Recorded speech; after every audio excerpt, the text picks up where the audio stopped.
despite the fact that, as I reported at the time, it was a remarkably benign lunacy. You don't even need the drinks. The drinks are nice, but you don't need the drinks to get high. They're not a mean drinking crowd. They really come to dance. That's ultimately what they do. They just come and dance. I wish they'd drink a little more. But for all its glamour and glitter, all disco really is just a little more sophisticated version of Boy Meets Girl. Though set routines are often worked out between dancers, two good disco dancers are able to play off each other well the first time they try, adding new twists and variations as they come up. Occasionally, a dancer might even want to show off a bit, a coy little move to impress her partner. Of course, if not watched, it could develop into a competitive little battle of choreographed one-upmanship, which could start to get a little extreme.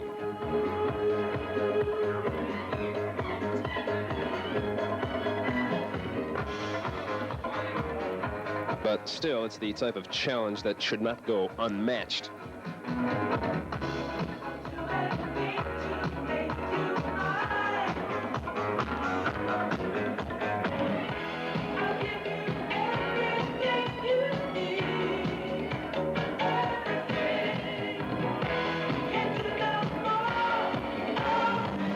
Because, who knows, it's just a dance, but it could be the start of something big.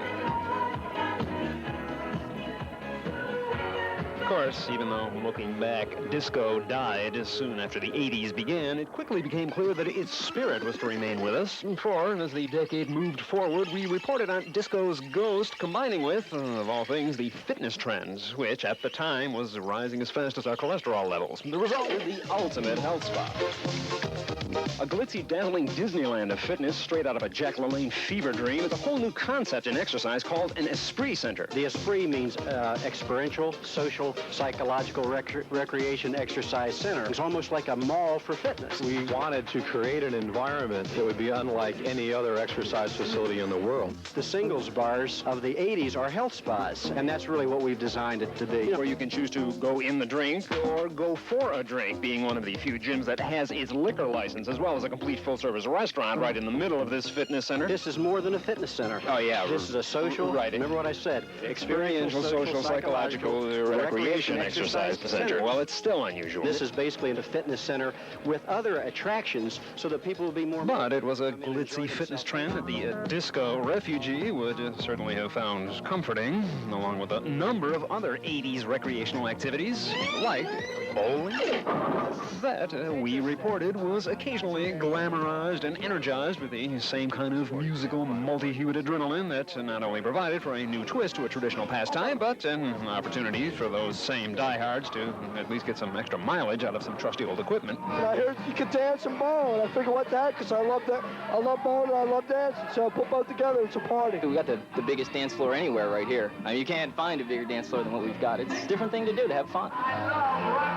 I do bowl, but I love to dance. Indeed, as the 80s moved on, it was clear that the single social scene was by no means limited to dimly lit nightclubs. Good evening, ladies and gentlemen, and welcome to the Magic Singles Night here at the Cherry Hill Shopping Bag. The bars cater to them, clubs cater to them, no supermarket caters to them. My wife and I thought of this idea because 25 years ago, I met her in a supermarket. Everybody's got a little matchmaker in them at heart. It's a unique and, in many ways, ironically appropriate setting for a social ritual that many of the night's shoppers found an enjoyable change of pace. I think it's neat. It's a lot of fun. We're just sick of the bar scene and everything. We thought this would be a different kind of atmosphere. You know, picking someone up in the frozen food section. I thought it worked out pretty good. I figured, I'm locked in for 25 years. Let's lock them in, too. But perhaps the most significant change in our recreational habits in the 1980s took place in our own living rooms, where VCRs, laserdiscs, and even good old-fashioned board games often made it the venue of choice for an evening of fun and relaxation with friends. And it's a trend whose growth could perhaps be traced to one item, whose unassuming debut turned out to be the big news back in 1983, which we reported to you this way in April of that year. Don Polec tells us of a new fad that's catching on. It's a board game that trivia buffs will find anything but boring. Classic board games like Monopoly and Parcheesi just may be taking a back seat this summer to what looks to be the biggest game craze in years. It's a game called Trivial Pursuits, and it's already a big sensation north of the border. It's selling very well. The game was invented by 3 young men in Canada, and it swept Canada by storm. By tapping in on the appeal of an all-American favorite pastime, trivia questions. What's the telephone area code for Los Angeles? Now, the questions cover a wide variety of topics from sports and science to entertainment and geography, like what is the world's northernmost national capital? I don't know. Well, the answer is Reykjavik, Iceland! Reykjavik, Iceland. Or another question is, what golfer is known as the Golden Bear? What? Are you serious? Beats me. Give up? The answer is... Jack Nicklaus! The answer is Jack Nicklaus. Or, for example, for history, what Argentine revolutionary fought with Castro and died in Bolivia? I have no idea. Now, if you know your South American history, you know that man's name was... Smart aleck kid. It's amazing what you find has been stored in your mind over a period of years. About the only thing not trivial about the game is its selling price of $35. But for some, it's still worth it to shamelessly show off your trivia expertise to a point of leaving everybody else speechless. How many pedals does a grand piano have? 3. What color is Mr. Spot's blood? Green. Who replaced Pete Best? Ringo Starr. In a way, it's both ironic and appropriate that a board game that called for remembering the past was such a hit in the 80s, since we spent most of the decade doing just that, reminiscing about the 60s and the 40s. Videotape news documenting, among other things, the 20th anniversary of Woodstock, the 25th anniversary of the Mustang, the 30th anniversary of the first record, the 50th anniversary of the 80s, since I'm nostalgically looking back, a trend that prompted this special Action News tribute in November of 1984. Don Polec now takes a look back at the film career of one superstar who has been a smash in more ways than one. For over 30 years, his performances on the silver screen have galvanized audiences with their power and impact. Paul Newman? Marlon Brando? We're talking about a true giant in the movie business whose mere name invokes emotion in people the world over. Yes, folks, it was 30 years ago this month that Godzilla first appeared on movie screens in Japan, the beginning of an illustrious film career that would span 3 decades. He has dynamism that carries across to the audience. I think he's kind of sexy. Over the years, through 14 films, his appearance would be eagerly awaited, if not the people of Tokyo, then by his many fans. An international following owed mainly to his powerful screen presence. Joe Baltic, movie critic for the Philadelphia Daily News. Godzilla was personality. He wasn't an actor. He was like Bogart. He played one character, he played it well, and he played it to... He's better than I think realizes that. Joe Colpin, their culture reporter for National Public Radio's All Things Considered. He's been smart in not breaking out of that particular mold. You don't see Godzilla doing Shakespeare, and you don't see him doing Streetcar, for instance.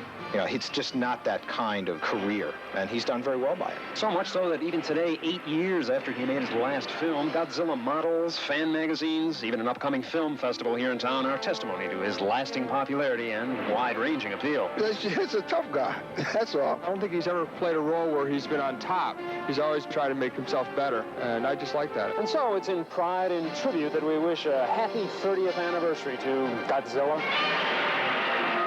And it's on behalf of his fans the world over that we wish him continued success.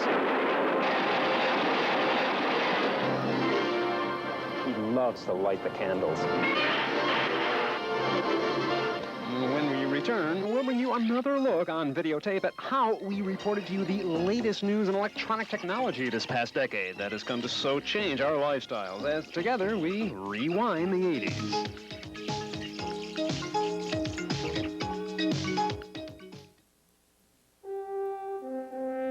At Macy's, the Magnavox Laserdisc player captures movies and brings them home as videotape never could, with cleaner sound and sharper picture.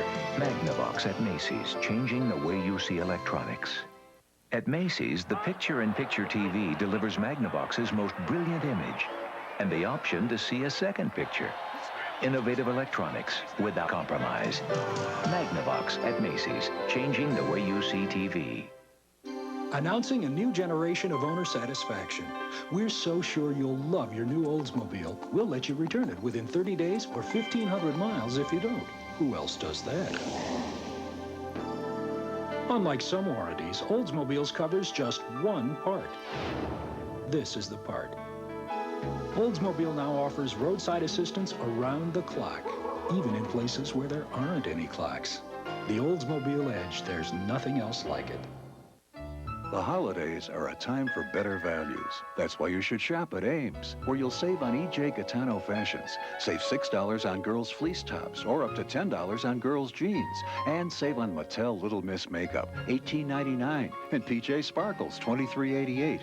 Save over $2 on Clean Fun Mickey, and Make Me Pretty Minnie, just $14.88 each. So for your holiday shopping, come to Ames. Ames, we grew up with better values. The halls are decked with boughs of holly and much more. Visit the 18th Century Mansions in Fairmount Park from December 1st through the 10th for the Park House Christmas Tours.